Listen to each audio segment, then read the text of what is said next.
The moment Eliza Chen stepped into the towering glass headquarters of Blackwood Industries, she knew her life would never be the same. What she couldn't have predicted was how the cold, calculating CEO would look at her that first morning, with irritation, yes, but something else too. Something that, despite everything that followed, never quite disappeared from his eyes. If you're enjoying this story about unexpected love and the courage to cross boundaries that seem impossible, please like this video and subscribe to our channel for more emotional journeys that will touch your heart.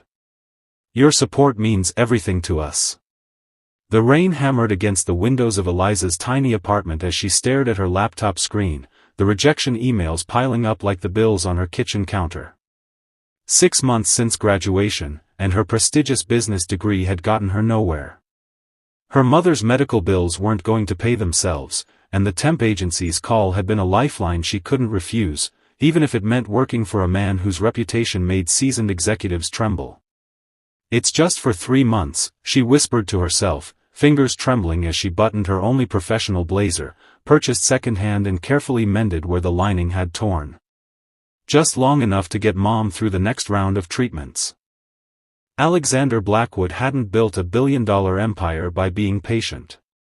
His last 3 assistants had quit within weeks, unable to meet his exacting standards.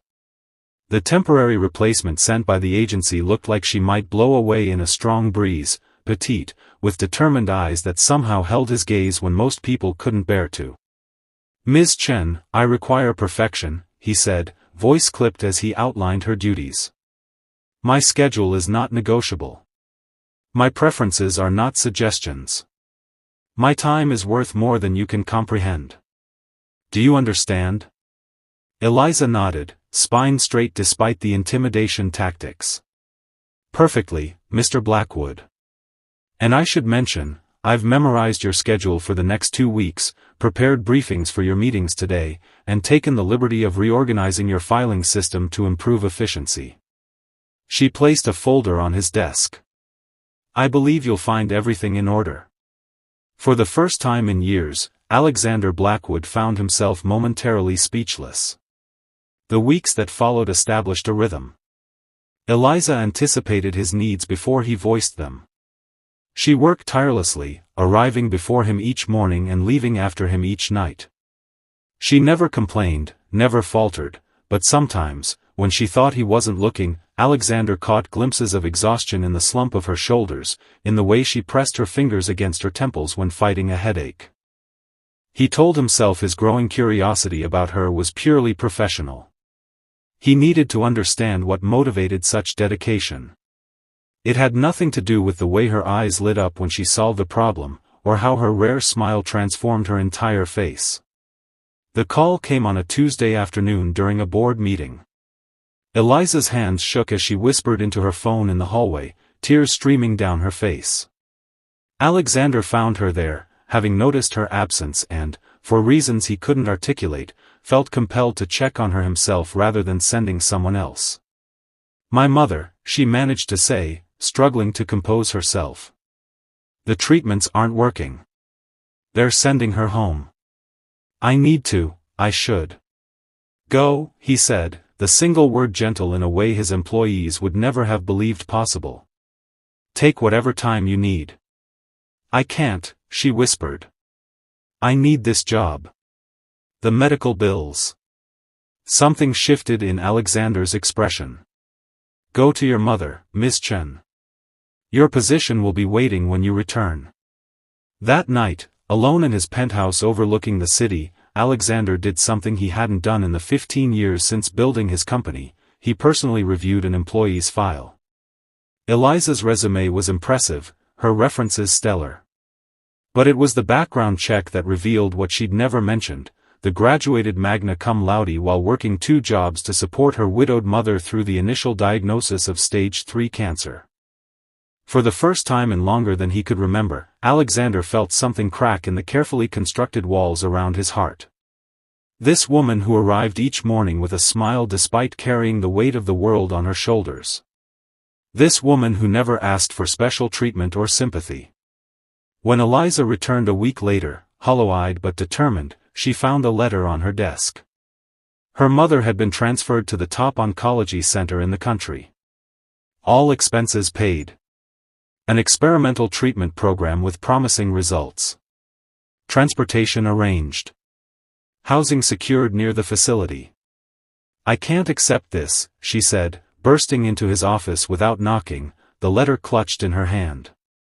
This would cost. "Consider it a company benefit," he said without looking up from his computer. "Blackwood Industries takes care of its valuable assets." "I'm a temporary assistant," she said, voice breaking. Finally, he met her gaze. "Not anymore. I'm offering you a permanent position. If you want it." The months that followed changed them both. Eliza's mother responded well to the treatment. Eliza herself blossomed into not just an exceptional assistant but a valuable advisor whose perspective Alexander came to rely upon. He found himself sharing meals with her, working late into the night on projects where her insight proved invaluable. He found reasons to include her in meetings where assistants typically weren't present. The company noticed. The gossip spread. Eliza heard the whispers, that she'd slept her way into the boss's favor, that she was manipulating him for financial gain. The accusations cut deeper than she let show. "You should distance yourself," she told him one evening as they reviewed quarterly projections. "People are talking." "Let them talk," he said dismissively. "Your reputation is of no concern to me." "It is to me," she said quietly. "I won't be the reason people doubt your judgment or question your decisions." Alexander set down his pen, studying her with an intensity that made her breath catch. "Is that what you think? That my judgment is compromised where you're concerned?" The air between them changed, charged with something neither had allowed themselves to acknowledge. "Isn't it?" she whispered. Before he could answer, his phone rang, an emergency with their Asian markets that required immediate attention. The moment shattered, but something had shifted irrevocably between them. The annual charity gala arrived, a black-tie event where Blackwood Industries showcased its philanthropic initiatives. Eliza had helped organize it but planned to remain behind the scenes. Alexander had other ideas. "You'll attend as my guest," he informed her, the word somewhere between request and command. "That's not appropriate," she protested. "I'm your assistant. You're much more than that, and we both know it." His voice softened. "Wear something blue. It suits you." The dress arrived the next day, midnight blue, elegant but not ostentatious. Exactly what she would have chosen herself had money been no object. Somehow, that thoughtfulness moved her more than the extravagance of the gift itself. The night of the gala, Alexander watched Eliza enter the ballroom and felt the last of his resistance crumble. She was beautiful, yes, but it was her essence that had infiltrated his defenses. Her integrity. Her compassion. Her strength. The woman who had never been impressed by his wealth or intimidated by his power, who challenged him and supported him in equal measure. When she approached him, nervous but determined, he extended his hand. "Dance with me. Everyone is watching," she murmured as he led her to the dance floor. "Good," he replied, drawing her closer than strictly necessary. "Let them see exactly how much you mean to me." As they moved together, the whispers around them grew. Board members exchanged concerned glances.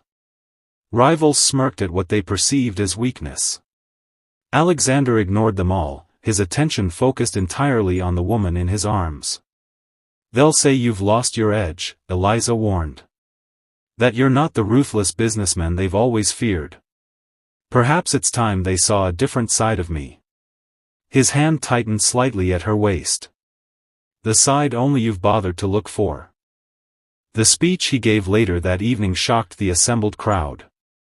Alexander Blackwood, notorious for keeping his private life completely separate from business, announced a new direction for Blackwood Industries, a substantial investment in medical research, specifically focused on cancer treatments in underserved communities.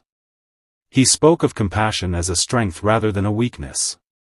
Of how one person's courage had reminded him of the responsibilities that came with privilege. He didn't name Eliza, but his eyes found hers in the crowd, and the connection between them was unmistakable. Later that night, as the gala wound down, he found her on the terrace, looking out at the city lights. "You've changed," she said without turning. "You changed me," he replied, standing beside her.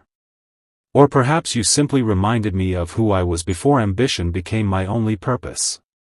I never wanted to disrupt your life. You didn't disrupt it. You redirected it." He turned to face her. "I've spent 15 years building an empire, believing that was all that mattered. Then you walked into my office and showed me what true strength looks like. Alexander. I love you," he said simply. "I don't expect you to return the feeling. The power dynamic between us makes that complicated, I understand. If you want to leave Blackwood Industries, I'll ensure you find a position worthy of your talents elsewhere. Your mother's care will continue regardless. No strings attached." Eliza stared at him, tears gathering in her eyes. "You would let me go? If that's what you need, yes." The words clearly cost him, but he meant them. She reached for his hand, her fingers twining with his. "What if what I need is for you to ask me to stay? Not as your assistant. Not out of gratitude. But because you see me, really see me. I've seen nothing else since the day you walked into my life," he admitted.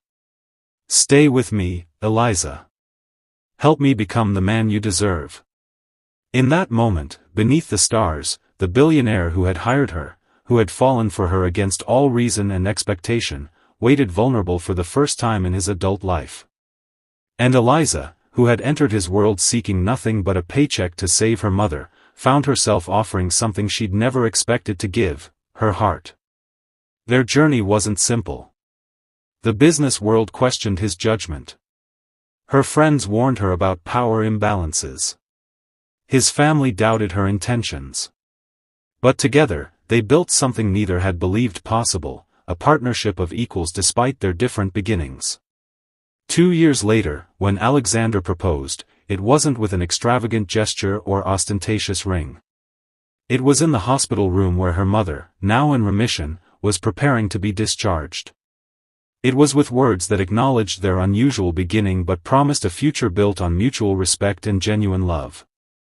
And as Eliza said yes, she reflected on how sometimes the most unexpected beginnings lead to the most beautiful destinations, if only we have the courage to follow our hearts despite the obstacles that seem insurmountable. Sometimes the person who enters your life for one reason becomes the reason for everything that follows. Sometimes the walls we build to protect ourselves only keep out the very love we need most. And sometimes, just sometimes, the most powerful people are the ones who learn that true strength lies in vulnerability, and true wealth in being truly seen by another soul.